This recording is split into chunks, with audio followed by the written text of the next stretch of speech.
talking Halloween movies on this Disney 100 episode of the Movies Past and Present podcast.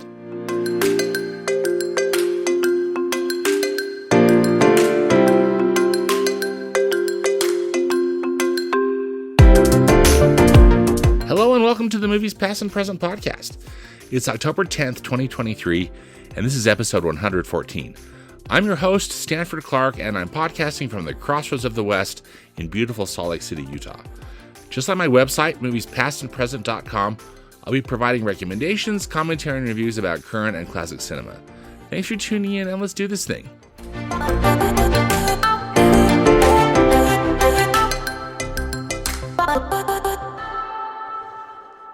Well, I'm excited to be joined by my good friend Chris Dallin. Hi, Chris. It's nice to be with you, Stan. Thank you. We've got a special Halloween episode that we're going to be talking about. We're going to do some Disney 100 stuff, but really, it's just Halloween movie season. Halloween movie season. And you know, my heart and mind goes to great movies, great things that I enjoyed, like Stephen King movies and Tim Burton movies. Of course, M. Night movies, Alfred Hitchcock, Vincent Price. And then it's really hard not to think of those classic movie monsters from Universal Pictures. Of course, Dracula and Frankenstein, the Werewolf, and the Mummy. Just really a fun time of year to catch up on some classic movies. Yeah, absolutely. And all the ones that you mentioned are so great. You know, I particularly love those Universal monster movies, you know, from like the 1930s, I think are so cool. You know, Frankenstein and Dracula still always scares me. Bride of Frankenstein, I love. Right. Do you have a favorite classic horror movie, Chris? Or? Well, I like all of those, you know, like Boris Karloff, yeah, of course, and Bela Lugosi's. They're really everyone that has played a Dracula are compared to him because he really created the character. And then, of course, Lon Chaney and his son, Lon Chaney Jr. as well, just playing the Mummy, the Wolfman, Phantom of the Opera. What's amazing about those is just they scare the snot out of you with makeup and lighting. Yeah. You know, and that's what's amazing. You know, amazing to me is you think about that and just the way that they lit eyes or just the way that they set up the set. Really, if you love movies, it's a great way to look in on those practical sets. And you compare that to today with all the blood and other things. And those classic movies were just so stirring back then. Yeah. With light and makeup. Really amazing. Yeah, it's amazing, isn't it? I think, I mean, not to say that the people who are making horror movies today aren't good filmmakers or good craftsmen people, but I'm with you. Those classic horror movies really are something that I think are really a lesson in how to do it, you know? Exactly. So in our episode, we're going to be talking about a current, I think, actually quite a good Halloween movie that you can go see in theaters. And so we'll just get into it now. For reviews, Chris and I are going to talk about the new film A Haunting in Venice. So this is an Agatha Christie story. It's actually based on her book called Halloween Party. And I haven't read this book, but, you know, of course, I think we're all familiar with kind of the Agatha Christie model or genre of a mystery film. And A Haunting in Venice really follows that. From what I've read, it really doesn't, the script, even though it's based on Halloween Party, doesn't really follow it. I think Halloween Party is set in London. This movie's set in Venice. I think Hercule Poirot is in it, but maybe that's where the similarities end. But still though, I thought it was, you know, a really interesting film. It's you know, just the classic kind of whodunit, but it's got, I think, some more scares in it than perhaps a typical Agatha Christie. What was your experience seeing A Haunting in Venice, Chris? You know, I really liked it because it did. It add that kind of a phantom thought and a mystery to be solved, to be sure.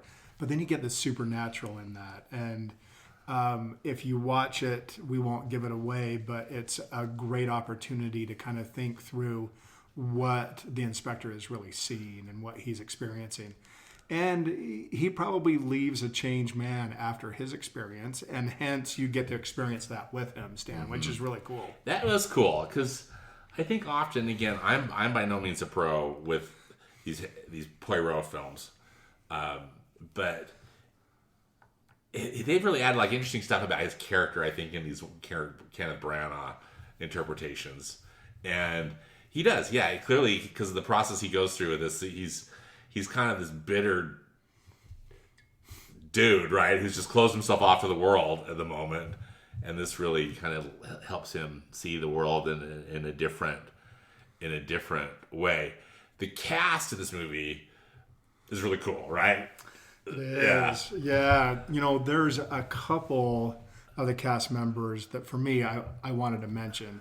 First of all, Tina Fey. Of course, we all know her from SNL. Yeah. We know her as a comedian. And, you know, to see her in basically a mystery Halloween type movie, you know, she has range, Stan. And it's fun to see her do that. Yeah, I agree. Now, for those of you that are into the Western scene, Yellowstone is really popular. Of course, Beth Dutton, Kelly Riley, is in this movie as well, and she's great. Again, great range. Yeah, she is certainly really not good. Beth in this. She is another character altogether, but she does an amazing job as well.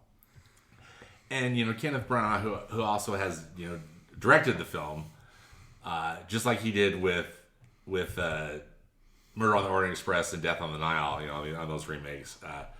I think he does a very competent job in directing this film. It's set in Venice, as we've talked about, and it mostly takes place in this, palazzo that totally looks unlivable to me. But anyway, there's a family that lives there, and there's been a tragic death, but the cast is so interesting. Michelle Yeoh is in it, and she. What would you call her character, Chris? I mean, she's the one who leads the seance, right? Kind of the medium. Medium. Yeah, thank you. That's right. That's trying to conjure up this person who's died. And we'll keep this spoiler free because you need to go in it without having it be ruined. But she's great. Jamie Dornan is in it, and he's very good. There's a child actor, and I can't remember his name, but he was in Kenneth Branagh's kind of biopic, Belfast. I don't know if you ever saw Belfast, but it's very good. And this kid actor is a really good actor. But I think the one thing that really makes this a Halloween type movie is that Kenneth Branagh has added in a lot of things that are really kind of spooky. There's ghosts and ghost sightings, and of course a lot more almost like jump scares than you might get in a kind of a typical mystery. I mean, a lot of mysteries, of course, are spooky, right? As they're trying to discover what's happening and who done it. But I thought this had some really. It was for me. It's like the right kind of scares because I'm a total wuss, when it comes to horror movies. Yeah. I mean, let's be perfectly honest. But this was my kind of movie because again, I just thought it was just more stylish than like horrifying. Yeah, I agree. So there's a couple things I love about these movies, the whole series. First of all, the Murder on the Orient Express and Murder on the Nile, and then this one. The wardrobe is amazing, man. And just some of the things that they do there. Yeah, it's true. Those costumes were fantastic. Oh, because they're all period costumes, right? I mean, exactly. I think they get mentioned in the year. Wasn't it like 1948 or something? I can't remember. Does that sound right? Yeah. Just really amazing stuff. Classic style. Mm-hmm. But as we mentioned earlier, the reason to go see the film for me is the inspector is dispassionate. He's very scientific. He's like, there's no way that ghosts can be real. There's no way that some of these things, and he proves that to be right a little bit. But then at the end, you see him wondering, what did I just see? Could that be?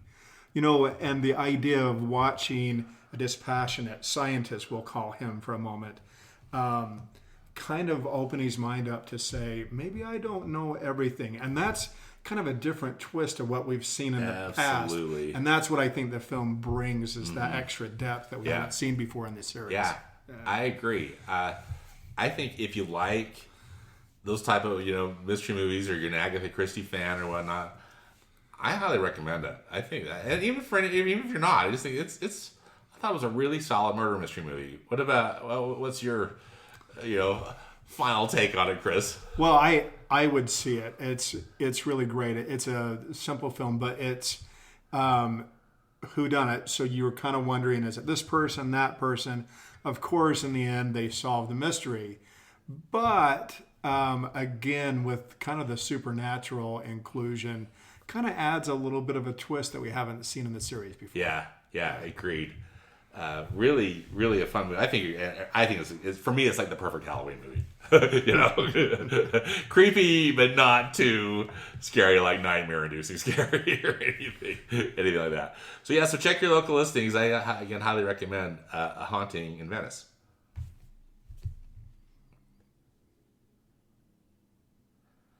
All right. Well, for Classic Cinema Corner, we've got another Disney 100 tribute. I guess, or just a massive list, really, Chris. Chris and I have been looking at Halloween movies that have been produced by the Walt Disney Studios. And so we just wanted to go over a list of some we put. There are so many movies. If you look at the stuff that Disney's done, also that they put on the Disney Channel, those Disney Channel original movies and whatnot. There are just a ton. And we're also going to include some movies that we like that, again, I think that are very Halloween appropriate, from Touchstone Pictures and Hollywood Pictures, which was, both of those studios were run by the Walt Disney Studios. They were, at the time, kind of more the grown-up films for, offering to kind of expand the market. They're no longer making movies under those titles for the most part, but then that's also kind of turned over now to 20th Century Studios, which Disney owns and operates. But we're not gonna really. A Haunting in Venice was from 20th Century Studios, so I guess that's kind of our homage to 20th Century Studios for this. Otherwise, though, we're just gonna dive into some Halloween movies from Walt Disney Pictures. So that's the live action arm of Disney that's been making movies, of course, for many years. The first one that I thought of, Chris, was Blackbeard's Ghost from 1968. Have you seen? Do you remember that? Did you watch that as a kid, or what's your experience with Blackbeard's Ghost? Yeah, I vaguely remember it, but I kind of viewed it in the same ilk as Swiss Family Robinson. Yeah, and those Robert Louis Stevenson kind of movies and books and so on. And I think it was a lot of fun at that time, because that was just kind of the adventure series that added this Halloween twist to the movies. I think it's a really fun movie. I recently rewatched it. It was part of my list on my from my Disney 100 watch list, where I have 100 movies from Disney that I just like and wanted to see again. It stars Peter Ustinov, who plays Blackbeard. Dean Jones is in it. It's just great fun. So it's on Disney. It's on Disney Plus unless they pulled it. Because lots of stuff's getting pulled off of Disney Plus. But I think that's fun. The next one that came to mind, Chris, was one that I loved as a kid, and I rewatched it too, and I really liked it again. Escape to Witch Mountain in 1975. There was a sequel that was made to this that I didn't feel was. I mean, it was okay. It wasn't. I didn't feel it was as successful. But this movie, Escape to Witch Mountain, I really liked. What's your memory of Escape to Witch Mountain? Well, I liked it, and maybe this is a stretch, but as a kid, I remember seeing Star Wars in 1977, of course. Yeah. This was experiencing kind of the Force before the Force became real, right? It's true. And so as a kid, that was really cool that these seemingly normal-looking kids had these superpowers that could do these things. And then, of course, it's something to note that they remade it with The Rock later. Yeah, they made it with The Rock, which was fun, but I didn't feel like it was nearly as good. Even with like the cheesy 1970s special effects, of the flying RV and stuff. I thought this 1975 one was a real winner. Eddie Albert plays, he's He's in it. He plays the kind of the grumpy old man that the Force kids. I love that they do have the Force. So another one that came to mind, which I also recently rewatched. It wasn't on my Disney 100 list, but I watched it just because from the recommendation of a friend. The Watcher in the Woods from 1980, which, if I'm not mistaken, was one of the early PG. I think it might have even been rated PG, which was pretty scandalous for a Disney movie, you know? Right. But it's so weird. It's actually, I thought it was cool, but it's so weird. What's your memory of The Watcher in the Woods? Well, I haven't watched it recently, but it's seared in my mind as a young boy watching it. There's this nefarious presence in the woods, of course, the Watcher. And this kid experiences kind of signs on his mirror, right? And there's this name that appears there, Narek. And that scared me to death. I didn't know what was going on. You find out later, of course, that it's really Karen spelled backwards. Yeah. But really kind of an interesting movie. But it scared me as a kid. It did. Yeah. It's spooky and definitely. Maybe we'll talk a little about it a little more, but I think it's definitely one to put on your list if you're looking for some kind of a creepy family Halloween movie that's actually kind of just nuts. It is that. Yeah. I watched it. It's all coming back to me. I watched it at a movie party with some friends. That's what it was, and I think someone had it on disc, and there's this alternate ending that they had in the bonus features or something, which was even more what? What in the world is this movie? Anyway, I think you should any person. Yeah, I think it's worth checking out. Another one from that same year from 1980 is The Ghosts of Buxley Hall, and I haven't seen this one for a long time, but I remember. I think it's more of a comedy, and these ghosts come to haunt this hall, and I can't remember, but I think it's just kind of classic Disney, more family, kind of family friendly. And do you remember seeing it? Does that ring a bell? I don't remember seeing it, but of that same ilk, and certainly not a Disney film. But I remember about that same time, The Ghost and Mr. Chicken. Don Knotts, among other things. Yeah. Yes. So taking this ghost and Halloween and kind of making a comedy, kind of was the thing. The thing, then, yeah. Oh, I forgot about that. Yeah. Don Knotts, outstanding. I don't know what studio made that one, Chris. It wasn't Disney, but still, it should have been, right? I mean, it was kind of the same vein of a Disney movie, right? That's right. This one I thought was quite different, and I remember it being quite striking because of its difference in tone, which is Something Wicked This Way Comes from 1983. And I think Disney was in a real transition period, trying to find its way, but they were also, I think, experimenting with some cool stuff. This is based on a Ray Bradbury story, right? Yeah. What's your experience with this film, or what do you remember from it? Well, just the name itself, is a little scary. Wicked, of course, is there and written in a way that it's a little bit different. But what's interesting about Ray Bradbury, if you're a Disney fan, it's my understanding that Bradbury had written Fahrenheit 451 at the time. So he was a famous author at the time. It ended up that he was a fan of Walt Disney and saw him while they were Christmas shopping together. If you can imagine going Christmas shopping and seeing Walt Disney shopping in the store. Oh my goodness. Went up and introduced himself. He was delighted, I understand, Ray was, that Walt knew who he was. So they struck up a friendship, and Ray said, hey, we should have coffee or go out to eat or something. Walt invites him over to the office the next day, and they start talking. Can you imagine this? Can you imagine, hey, come on over to my office, let's talk about stuff. And there's wanting to be a fly on the wall. Right. So this friendship started. I think that's probably how the movie was made by Disney in the first place. But then they became, friends along the way. Of course, this didn't happen until much later, until Walt was dead.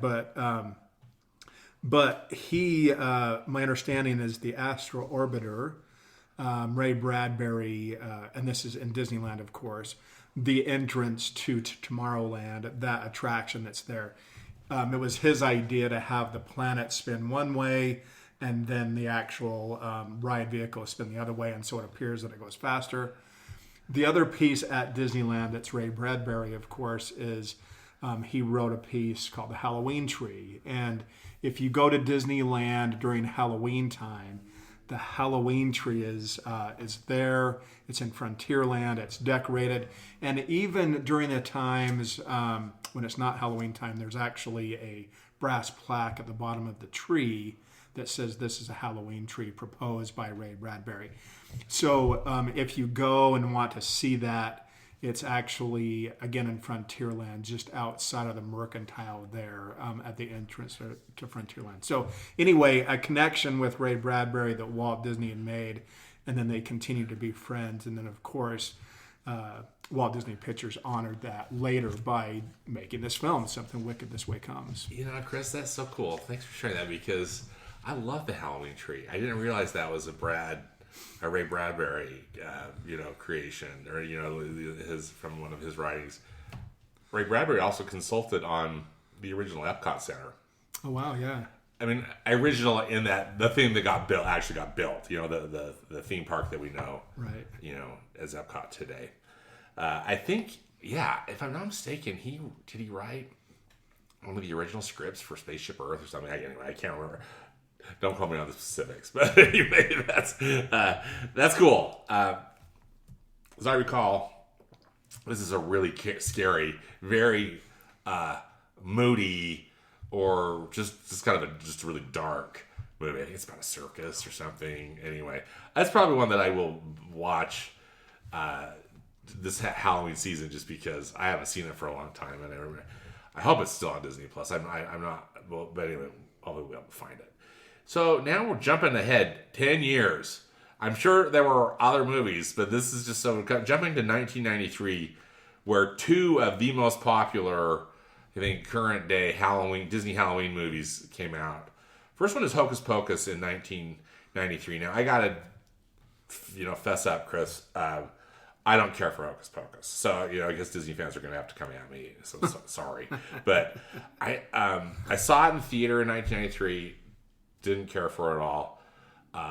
Rewatched it just before Hocus Pocus 2 came out on Disney Plus. Was it last year or within the last 2 years, whatever that was. And maybe I liked it a little bit more just because, like, okay, maybe this is what the appeal is. I thought Hocus Pocus 2 was terrible. but anyway, but that doesn't mean that I think Disney fans, I'm not sure it did great in the theater, but I think it's really become a cult classic. What do you think of Hocus Pocus? Well, the reason why I like it, Stan, is not necessarily the movie itself, but what the movie did.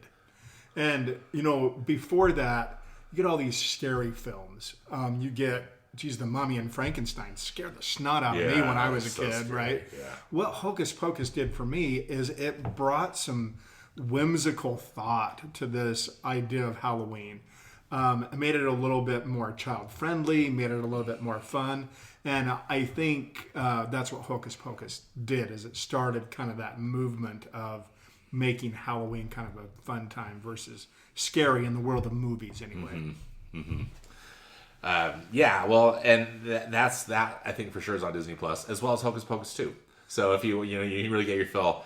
But as I recall, like either at Disneyland or maybe it was the Magic Kingdom at Disney World, they had like a Hocus Pocus show, like the three Sanderson sisters are doing a Halloween show, and anyway, all sorts of stuff. Right, and they sing that song. You're going to have to help me remember the song itself. You Put a Spell on Me, or something like that. Right, and apparently that's a big deal during the Oogie Boogie Bash. Okay, it's a big thing. Yeah. Well, and I think for me, a lot of the appeal was just they hired good actresses. I mean, Bette Midler and Kathy Najimy and Sarah Jessica Parker. Maybe they didn't give them the greatest things to do, but maybe that's part of the appeal. Like a lesser actress maybe could not have pulled it off. I don't know, but it's popular to say, But then also in 1993, I think something that is even more popular is Tim Burton's The Nightmare Before Christmas, and that's celebrating its 30th anniversary this year.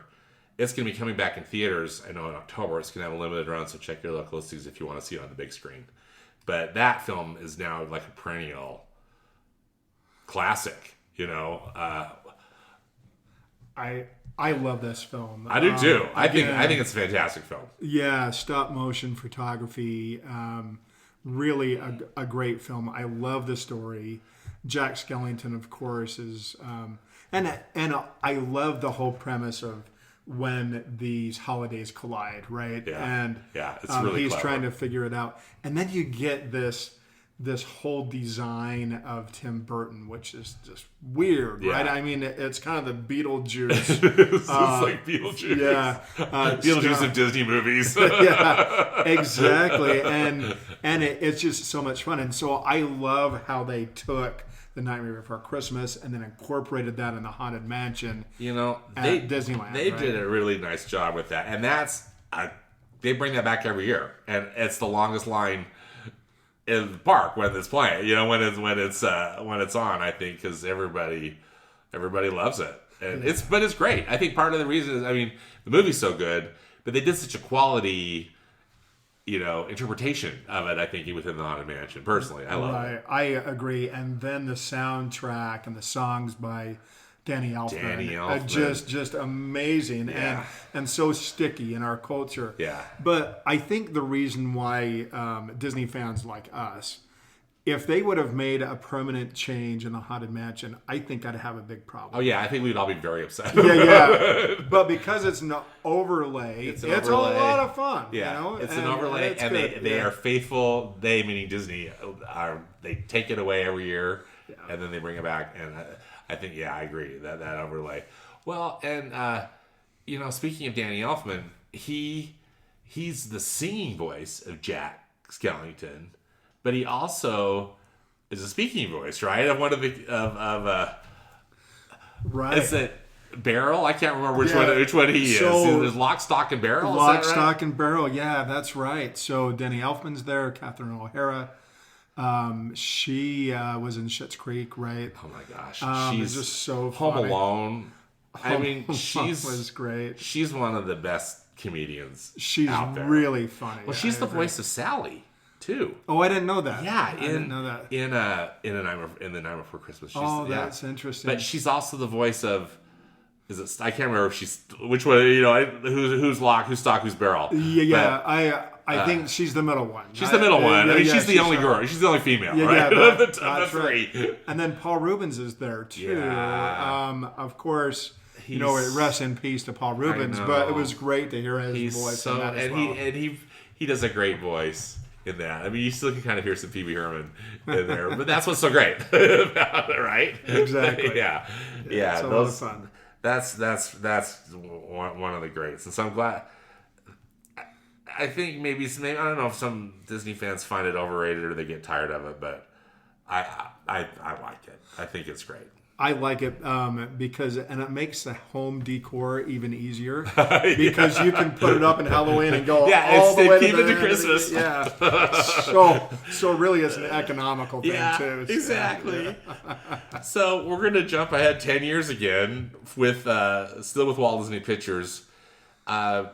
Maybe this is a movie that everybody's been trying to forget, but there was another Haunted Mansion movie there was one that came out this year, which we're going to talk about in a minute, but Eddie Murphy starred in a movie called The Haunted Mansion, which again was kind of loosely themed around the Disney park attraction. I remember thinking this movie really was pretty stinko. But I don't. But I think for me, I was one and done, Chris. I've never watched it again after I saw it in the theater. And this is the Eddie Murphy. The Eddie Murphy one from 2003. Yeah. Right. Well, here's my take, and I agree with you. It's not a great movie compared to the newer Haunted Mansion, of course, in my opinion, which I loved. But if you look back at the history of the Haunted Mansion from Disneyland. There was this big debate between the Imagineers of what should this be? Should this be a really scary attraction or should this be funny? And there was this big debate between Imagineers like Ex Antitio, Mark Davis, Raleigh Crump, and others. Of course, who can forget Loretta Toombs, of course, that is involved in this. And so this debate went on, and they finally had to compromise. And that's why I think the Haunted Mansion is both funny and scary at the same time, which ironically makes it so endearing to so many people, and they love this attraction. I think that's what they were trying to do by having Eddie Murphy as part of this, have it be both scary and funny. But it didn't land for me. But I think that's what they're trying to do. Yeah. I can't remember, too, how much of the attraction ended up in this movie. Either visual things or whatnot. Again, it was so long ago that I just remember thinking, wow, this is bad. But anyway, I think it's on Disney Plus, so people want to dare to watch it. Exactly. Beware. It's not very good. And you're gonna have to help me with the actor that was in that as well. He's the same one that's in The Princess Bride that says "inconceivable." Wallace Shawn. Yeah. He's in there too, and he's really funny in the movie, which was kind of his downfall too. Yeah.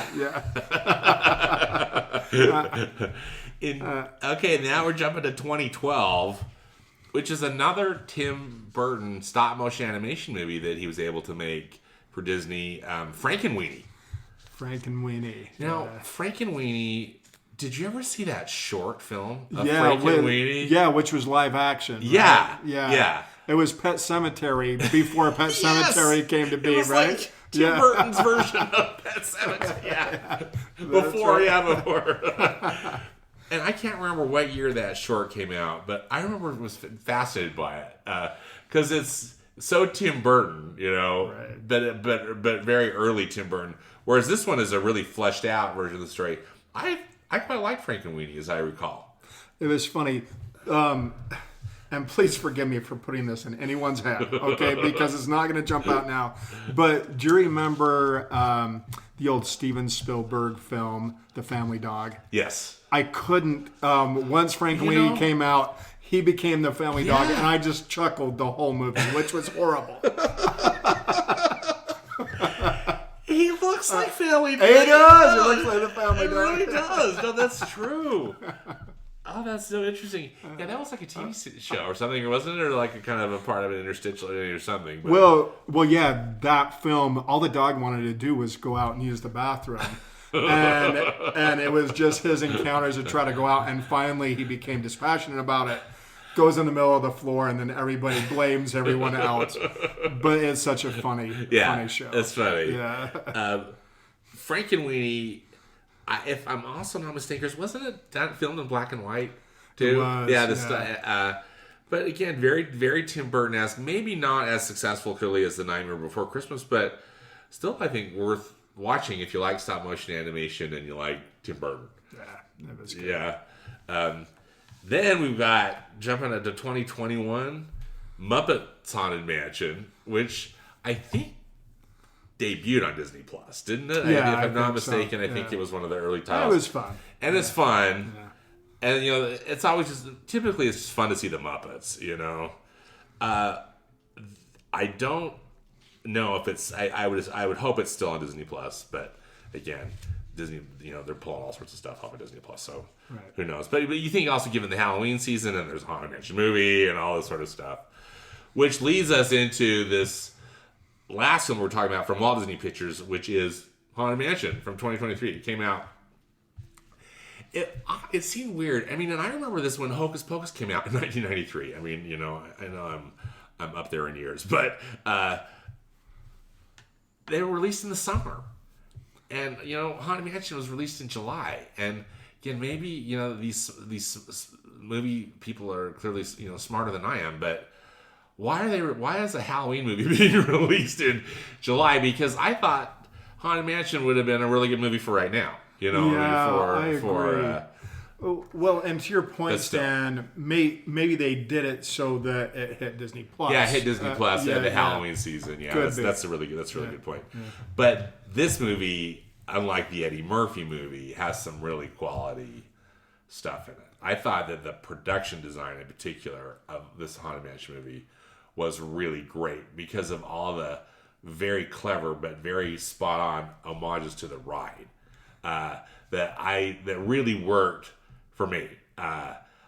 that is probably the part that I like the most. I didn't necessarily love the plot, but I really want to get your thoughts on it. But I thought it looked great. I did too. So 2 thoughts, and we talked about this in one of your previous podcasts as well. But one of the things that I didn't mention is on Disney Plus, if you go into the Imagineering section, there is a piece where Walt interviews Raleigh Crump, and Raleigh is working on the Haunted Mansion and what might go in it. And originally it was going to be a wax museum and then some other things. They created like a walkthrough. Yeah, right? yeah, that's right. And they created the Omni Mover, which is now the Doom buggies, right, that you ride in. But what's interesting in that is he was working on the Museum of the Weird, is what he called it. And it was these weird things that they were looking for ghosts from all over the world and other things to come and live in the Haunted Mansion, was the idea. And that's where like the wallpaper that is so popular now came from, some of those style things, and they really pay homage to that within the movie. The other thing that I really loved is if you're a Disney park fan, there is a whole different look between Haunted Mansion in Anaheim and Haunted Mansion in Florida and Tokyo and other places.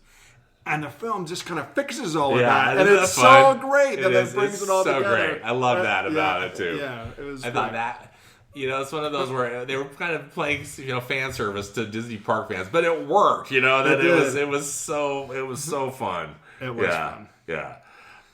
I think it's a fun movie, pretty family friendly that, you could watch for Halloween. And that one for sure is on Disney Plus. I think it just got put on, in the last few weeks on Disney Plus. So definitely check out Haunted Mansion. Okay, so now to shift a little bit, we got just a handful of films from Walt Disney Animation Studios. So these are going to be, of course, animated films done at Disney, but not these live action films that we're talking about from the Walt Disney Pictures. Going way back, one of the first early shorts is a silly symphony. When I was saying, is the Skeleton Dance from 1929, which is, I think, kind of on a way almost iconic. It's just literally skeletons that are dancing to music, right? Right. And a lot of interesting camera techniques and whatnot. What do you think of the Skeleton Dance, Chris? Well, I think it's great. As a Disney fan, of course, it's hard not to be an Ub Iwerks fan, who, as you know, was the early artist that really made Mickey Mouse come to life. Yeah. He was the artist on this film and just did a great job. And you can see his experiments and see the other things.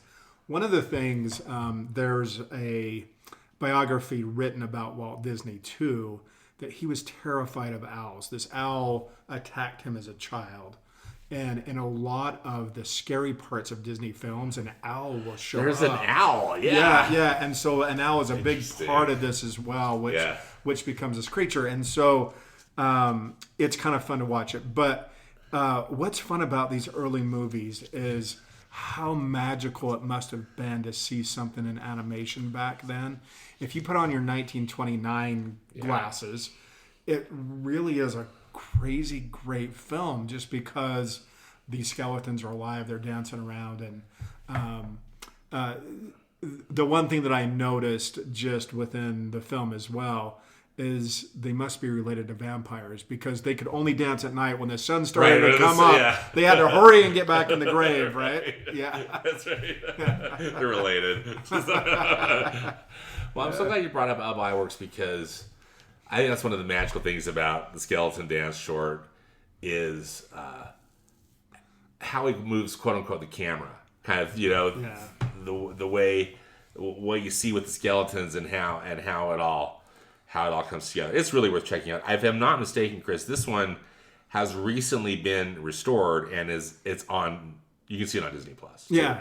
So highly recommend it just to check it out. Just if not, nothing else, just kind of historical thing. Maybe you're not necessarily gonna love it because I mean it's kind of that music and stuff. You could tell that it's from the late 20s, but still, I think it's fantastic.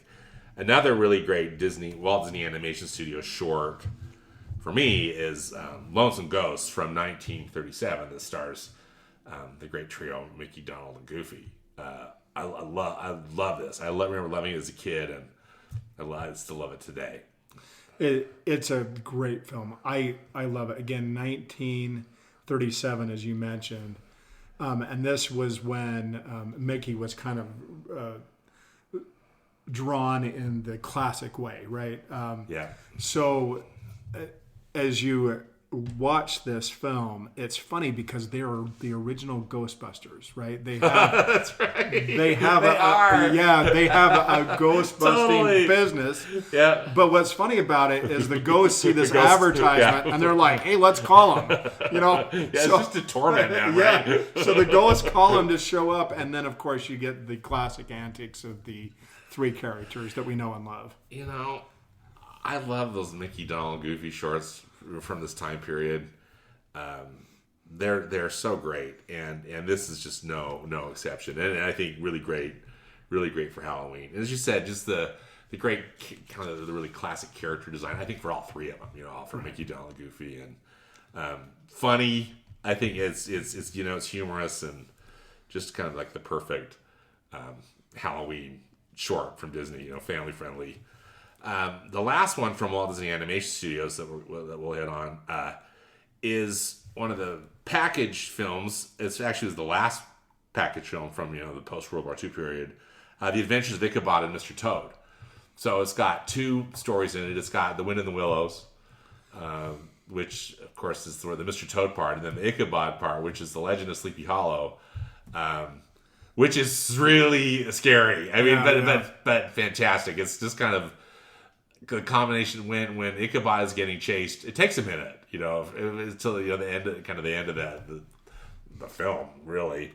But man, when the Headless Horseman shows up, that's thrilling. I mean, and so the combination of it's like the perfect combination of scary and funny, because Ichabod is so comedic, right. And the way he's riding his horse and all the stuff that's happening as he's being pursued by the Headless Horseman. But the Headless Horseman, that's a fantastic, scary representation of what's your take on the Ichabod short?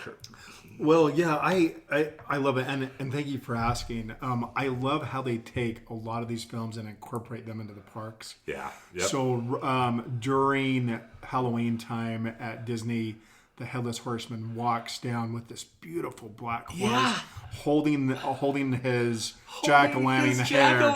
Yeah, and walking down. So it pays homage to that as well, which is really fun to watch. But it is a little creepy. Yeah, it's creepy. Yeah. If I'm not mistaken, the parade they do at Walt Disney World during the whatever, I think they call it Mickey's Not So Scary Halloween party. Maybe they call it that. No, it's the Oogie Boogie Bash that they do in California, right? But the Headless Horseman rides his horse fast down Main Street. Right. They're the Headless Horseman, and it's super cool and super creepy. Yeah, that's a great thing. But the Mr. Toad part isn't Halloween-y at all. But the Ichabod portion of that film is great for Halloween, and that one I think for sure is still. I think that's on Disney Plus. Chris, let's jump now to Pixar Animation Studios, which, of course, is an important part of Disney these days. I came up with two Halloween, films. First one is the short. It's not necessarily short. It was like a TV special, but I think it's 22 minutes, whatever. Toy Story of Terror, that was made in 2013. What do you think of Toy Story of Terror? I thought it was cute. Yeah. Of course, it was fun. It was a great way to incorporate some of the things. And what's interesting, again, it seems like I'm bringing this. How do they incorporate it into the parks, Chris? I love it. Yeah, I love how they took those, and you can see some of those things in Cars Land. Right? Yeah. You see some of the bugs and some of the design techniques that they used in the film as well. That's really fun. I think this one has Combat Carl in it. I'm not. Anyway, it's a fun thing. I mean, if you like the Toy Story characters, right. That's it's a great little thing to watch. And it's relatively short. It's just meant to be a TV. I think it was played on ABC, whatever. plays for 22 minutes without commercials. For me, though, I think really, and this is more of a Dia de los Muertos film, Coco from 2017. And I think it's a perfect film. I mean, it's a perfect film really any time of year because I absolutely love it. But for this time of year, I think it's a great film. It is fun, and the thing that I like about it, and the Mexican culture that they bring into this as well, is it has a lot of soul and it has a lot of spirit. You know, the family's so important, and to remember them, and I really love that about Coco. Yeah, Coco is just such a beautiful film. I cry every time. It's so different in tone than these other films we're watching because it's not particularly scary. Even though you think all those skeletons would be so creepy, I think that the magicians at Pixar, however they design those skeletons to be appealing rather than creepy, kudos to them. You know, it was really, I think, remarkable, and just the great messages that are in that film. Really fantastic film. That for sure is on Disney Plus. All right, now we're going to get into the Touchstone and Hollywood Pictures film list, and these aren't too terribly long. And with the Touchstone Pictures, there are 3, and let's just say that one of these films is not like the other. We'll start with that one, and it's Ernest Scared Stupid from 1991. Now, Disney had a deal with Jim Varney. You know, they were making these. I don't know how many they made, but they made a few of these Ernest comedies, you know, that are on film, and all were, I think, very formulaic, just real vehicles for that character, who was super annoying, but I guess, but popular, right? Silly, super silly. I'm not sure I've even seen this film. I think we were talking. I don't think and I don't even know where you could find it. But maybe Ernest fans could chime in or again come after me because they're gonna be mad. Let's get to the good stuff. 2 films from Touchstone Pictures that I just think are absolutely fantastic. First off is Unbreakable by M. Night Shyamalan, and then Signs. Those were 2000 and 2002, and wow, you know, seriously, you know, I know that Signs is a particularly meaningful film for you, Chris. It is, and love this film. As a matter of fact, it might be one of my top 5 of all time films. It's really, not just Halloween films. Yeah. I love what it means. I love the way that the vehicle is. I love that it's this horror film, really, of aliens that come down, but then how a family embraces their weaknesses and understands that in the end, it's really the weaknesses that save them, which is really amazing. It's such an impressive film. Scary. I don't know if scary would be a right word, huh? It's thrilling. I mean, you're just like, what is happening? Because there's some really intense moments in there. But again, it's just, I think, just because it's just so well crafted. I think, we had talked about, prior to our recording that M. Night is such a gifted filmmaker. He often gets compared to Alfred Hitchcock, and it'll be interesting to see what happens with his body of work, over time. But I think that both Unbreakable. See, Unbreakable, I haven't seen for a long time, but I remember absolutely loving it because the performance was so good, the story was so interesting with Samuel, L. Jackson and Bruce Willis, right, and just so well crafted, and again, kind of like a surprising, the classic M. Night surprising twist, Exactly. They just find out. But I think both of those films under the Touchstone label, Unbreakable and Signs, were amazing. Absolutely amazing. I agree. Yeah. Just three movies under Hollywood Pictures, which again, I don't necessarily know why Hollywood Pictures was created. I'm sure there was some business reasons and stuff behind it, or maybe they were just trying. It helped them with collaboration with other production companies or something. But anyway, I think these 2 movies actually are good, really good. Arachnophobia from 1990, which, if I'm not mistaken, was a collaboration with Amblin, which is Steven Spielberg's production company. But that creeped me out Jeff Daniels does a nice job at it. Jeff Daniels is very good. Yeah. John Goodman is very good, right, as the exterminator, right? And lots of spiders, like this. Yeah, these creepy spiders, or at least a creepy spider that is wreaking havoc on a community. But I think that's a good one from 1990. I'm not sure where you'd watch that. I don't think it's on Disney Plus, but it might be worth checking out. I also remember this film called The Hand That Rocks the Cradle, that Rebecca De Mornay plays some crazy lady, and then it was really scary, a really solid thriller, kind of a grown-up thriller. I agree. Remember that one? She was scary. I mean, you kind of at the beginning you're like, oh, she's such a nice girl, and then you change your mind later. Exactly. Yeah. Exactly. That was from 1992. And then from 1999, back to M. Night Shyamalan, The Sixth Sense, which, if I'm not mistaken, was his first feature film. And so good. Amazing. So good. Amazing. There wasn't a person on the planet, and I remember going to see this film. Everyone was good about not giving it away, right? Yeah, exactly. But you went, and there wasn't anybody I talked to that wasn't like, what? I can't believe Mine was blown. Completely blown.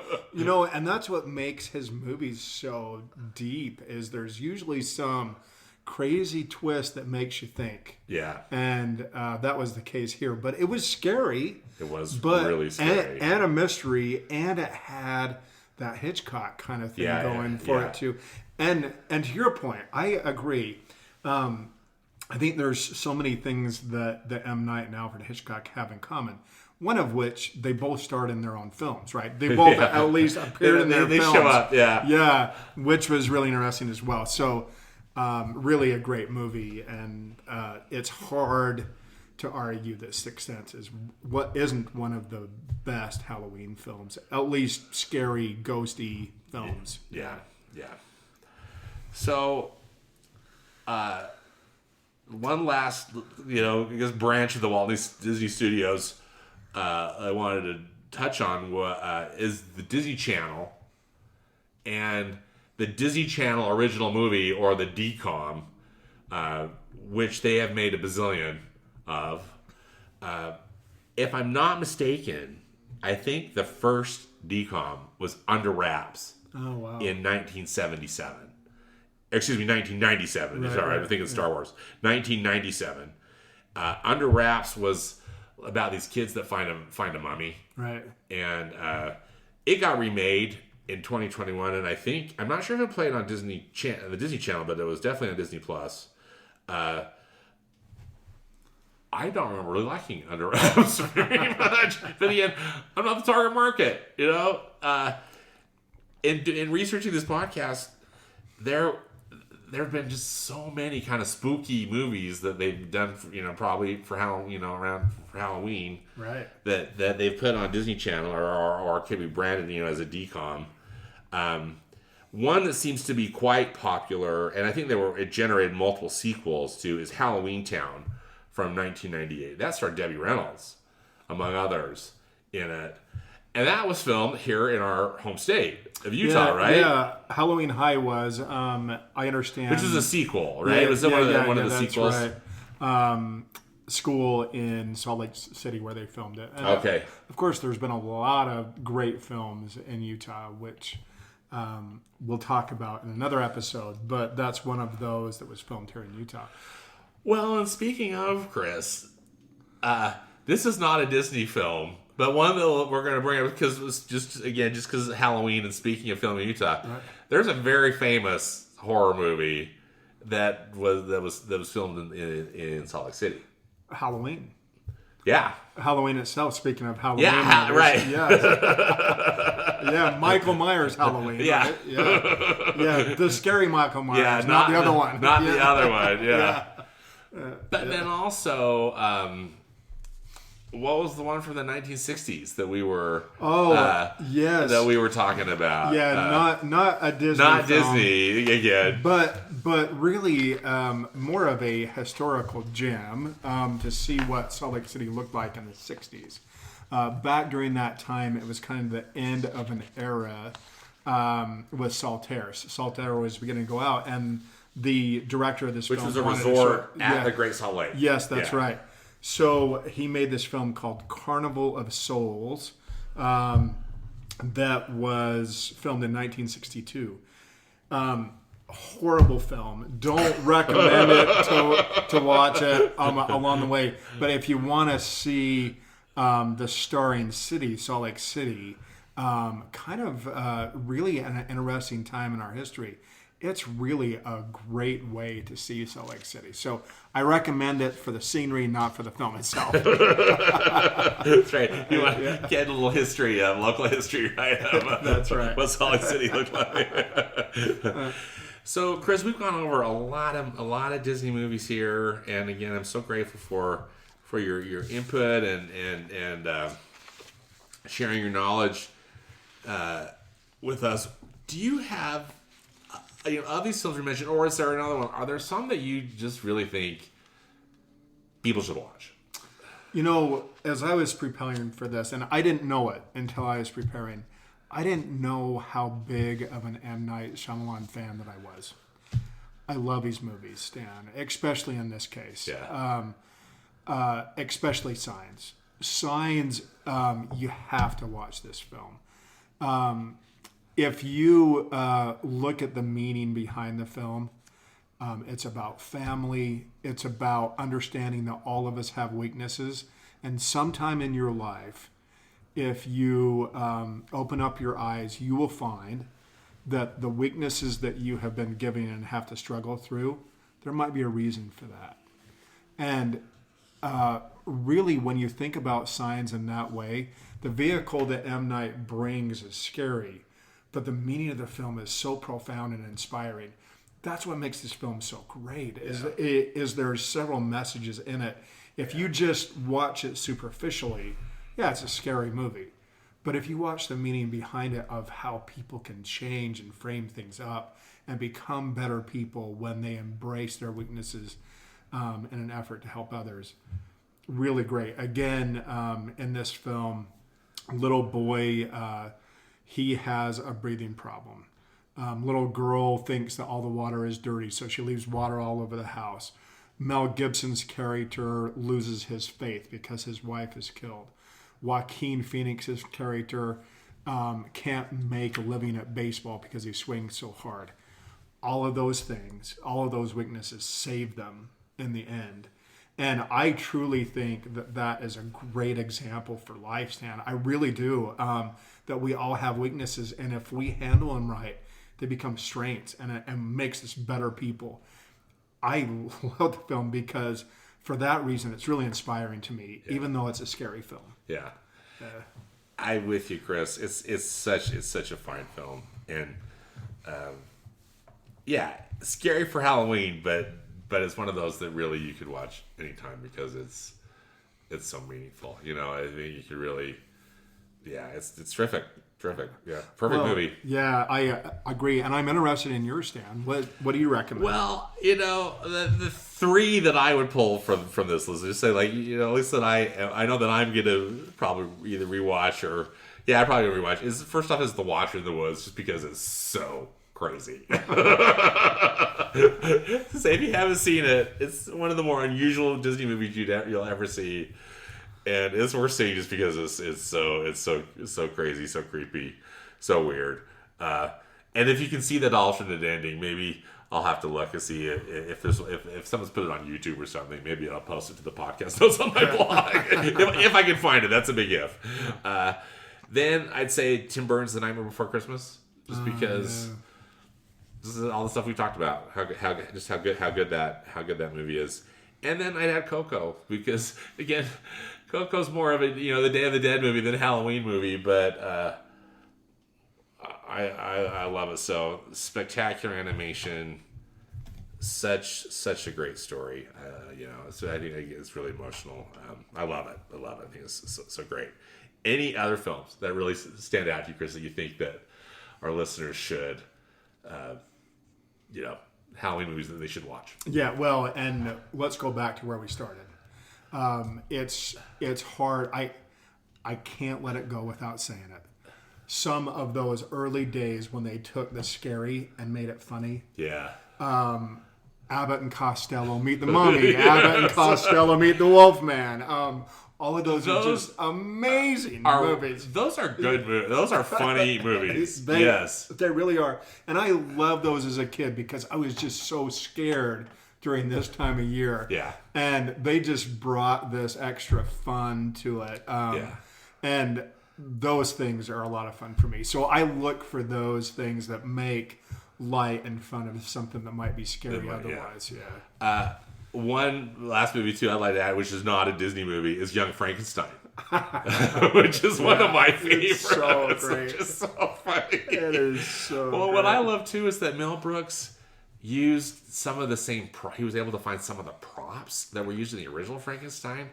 I think they tried. If they didn't use the same backdrops, they tried to mimic the backdrops that were done. Those really moody things for the James Whale put in the original Frankenstein film, and just create this craziest, most hilarious thing. And shot in black and white. Right? Yes. And then I added vernacular to our language, Abby Normal, and all kinds of stuff. That's right.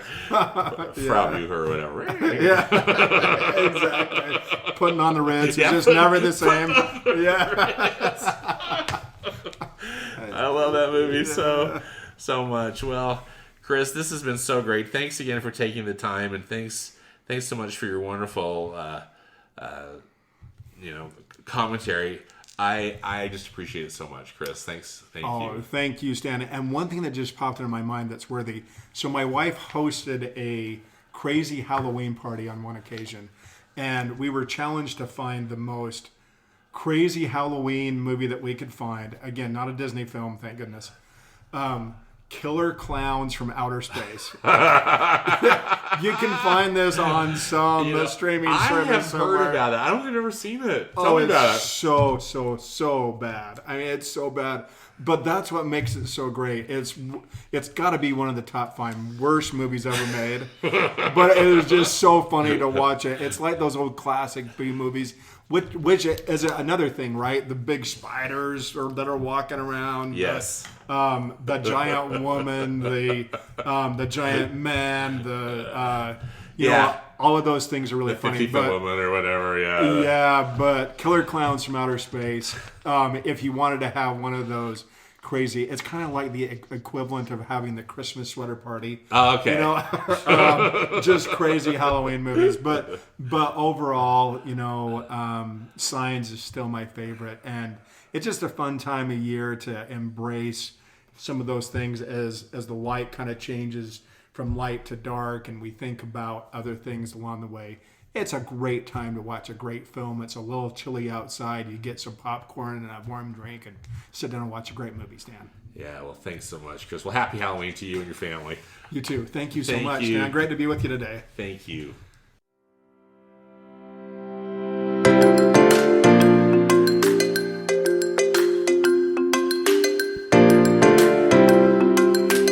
Well, that does it for this episode of the Movies Past and Present podcast.